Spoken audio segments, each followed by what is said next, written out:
So, preserved lemons, what the heck are those, you might ask? They are going to become an indispensable condiment in your refrigerator, and they're basically salt and lemons. How many recipes have salt and lemon in it? This is a Middle Eastern condiment that's really frequently used in a lot of dishes that I fell in love with at a restaurant. They served it over some fish with a little preserved lemon topping, and it was so gorgeous. And I bought a can, and the cans are like maybe 10 to 15 bucks a little jar.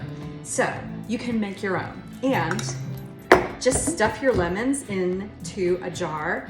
And obviously these lemons don't fit. I'm gonna cut them in half. It's gonna be totally fine. Seeds and all, it does not matter. So 3 lemons. Basically it's 1 lemon to 1 tablespoon of salt. I'm going all the gusto and shoving my 3 lemons in here that I've cut in half. And then I'm gonna show you some lovely dishes. Oh, almost. Oh boy. Okay, we've got 2.5 lemons. All good. I'm still gonna go with the 3 tablespoons of salt. Maybe I'll do 2.5. Yeah, that's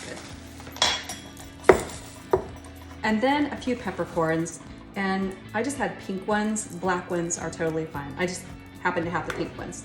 And then you fill your jar up with water. So any jar works. Just pay attention to your lemon to salt ratio.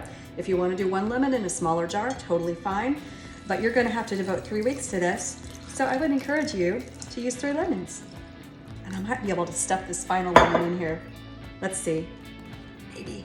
Because they'll kind of shrink down. Maybe. Maybe not. Oh well. Whatever. Seal it up. Give it a good shake.